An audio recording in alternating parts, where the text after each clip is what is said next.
अगला दोहा देखिए, 8वां दोहा। आषड़ियाँ झाई पड़ी, पंत निहारी निहारी। आषड़ियाँ झाई पड़ी, पंत निहारी निहारी। जी बढ़िया छाला पड़िया, राम पुकारी पुकारी। राम पुकारी पुकारी। क्या कहते हैं संत कबीरदास जी की, यह जीवन रूपी संसार क्षण भंगुर तथा नाशवान है, लेकिन फिर भी मनुष्य भौतिक सुख साधनों के उपयोग को ही सच्चा सुख मानता है। वह मोह माया के झूठे सुख को ही सुख मानते हुए आनंद की अनुभूति करता है। प्यारे बच्चों, कहने का तात्पर्य यह हुआ कि परमात्मा रूपी प्रियतम की राह देखते देखते मेरी आंखें इतनी थक गई कि अब उनके सामने अंधेरा छाने लगा है और उनका नाम पुकारते पुकारते जीभ में छाले पड़ गए हैं। जी बढ़िया छाला पड़िया, राम पुकारी पुकारी। राम पुकारी पुकारी। अर्थात कहने का तात्पर्य है कि अभी तक परमात्मा ने मुझे दर्शन नहीं दिए।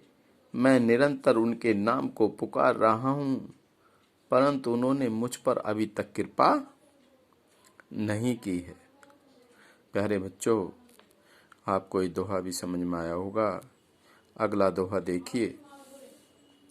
झूठे सुख को सुख कहे, मानद है मन मोद। जगत चबेना काले का, कहूँ मुख में कुछ गोद।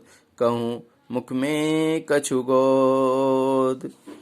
कबीरदास जी कहना चाहते हैं, प्यारे बच्चों, कबीरदास जी कहना ये चाहते हैं कि यह जीवन रूपी संसार क्षण भंगुर तथा नाशवान है, लेकिन किसी भी मनुष्य को भौतिक सुख साधनों के उपयोग को ही सच्चा सुख